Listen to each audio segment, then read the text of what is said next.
And today on I Am Sport, we are joined by a former Kenyan cricket captain and tennis captain as well, Aasif Karim, who also dabbles in quite a lot that we will get to shortly. Welcome, Aasif. Thank you, and good to be here as usual. And, you know, we can start with what inspired you into sport before we get into the family and the dynasty. As a young child, what drew you to sports, and then what made you focus on cricket and tennis? Well, I come from a family that has a very rich sports heritage, and I was part of a community where sports was a very integral part in Mombasa.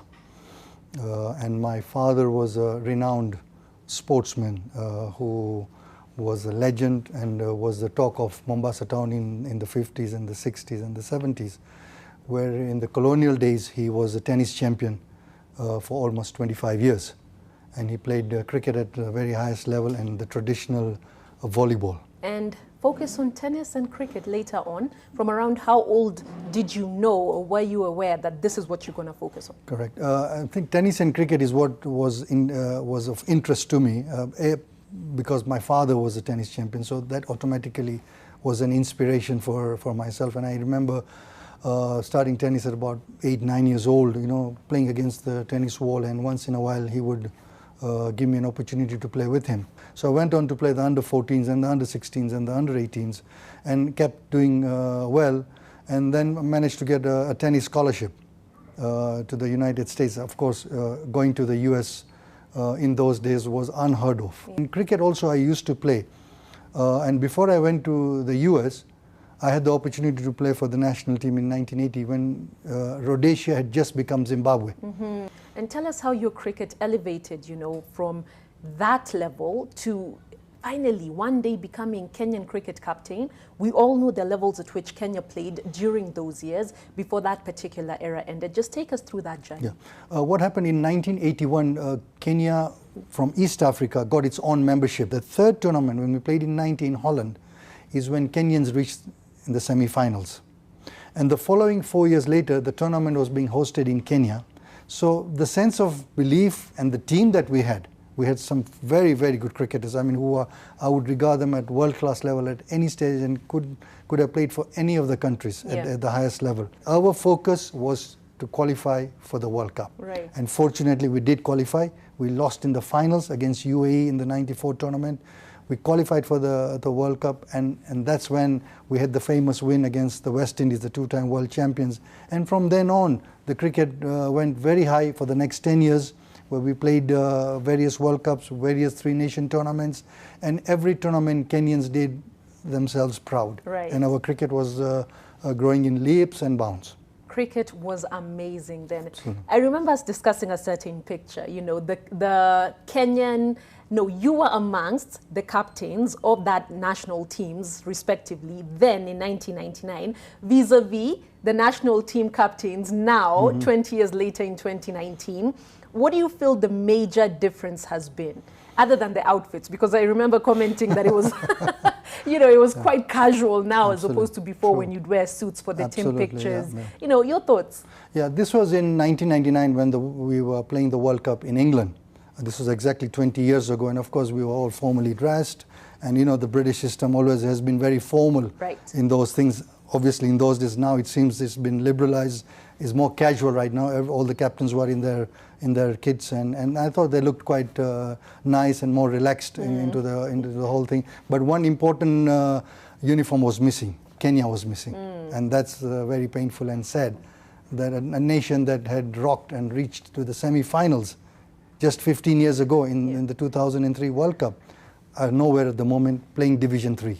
What do you think are some of the situations that contributed to the downfall of cricket then, before the abysmal situation now? Let's talk about then, some of the situations. I think the administration in the 90s and the players were all working towards the love of the sport, and everybody's focus then was to get to the World Cup and to play at the highest level at the World Cup. In those days, there was no money. But when we reached the World Cup and then the levels changed, money started coming in. At that time, I think there was vulnerability on how the administration should have run.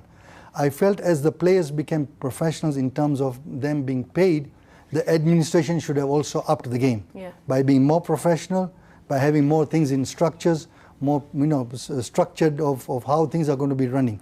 That started getting weak. And the result after 2003, you can see that the players phased out, because obviously a professional or a cricketer or any sportsman has a certain number of years. After that, he's going to go down and then a new crop comes in. Exactly. Now this new crop did not exist at the level that the cricketers we had in the 90s. That, as I said, our development structure was not up to par. What was expected to be sustaining at the international level. And our domestic cricket became weak. And not to mention some of the huge international scandals, that were experienced then. But, that was then. Let's focus on now and bring it forward. You wear many hats. Yes. That's an understatement. So much. You're a creative. You're an author. There's the Karim dynasty. Where do we start? Well, yeah, that's true. I am sometimes wondering how I managed. But, so we, in 2000, almost 20 years ago, we initiated a magazine called Sports Monthly. And for the last 19 years, we have been running it. They're all on the website. It's called Sports Monthly. And we are trying to promote sports in that form, where we are trying to give a lot of coverage. Almost 70 to 80% of the content is Kenyan sports. So that we need to talk about how our sportsmen are doing well, where the administration is weak, so that it becomes a very objective magazine where hopefully this contribution will help down the road. Yeah. And from then came an idea of doing a documentary and a coffee table book, because again, we have got legends in this country for the last 50 years who have contributed phenomenally well in this country, And I say it's a second spirit of second income, what we call sports tourism. But we don't have anything on record. Right. So we felt I will do a documentary and a book to give our something for posterity. And of course the film festival after that. Absolutely. And then came the Sports Film Festival, the first one in Africa, which was quite exciting last November. We can work with other organizations of similar thoughts to see that we can up the game, maybe try and organize some sports events, maybe down the road create a sports academy, because those is where we need to keep our youths occupied, which unfortunately has been lacking at the moment. Thanks, Karim. All the best. You're most welcome. Thank you. Thank you.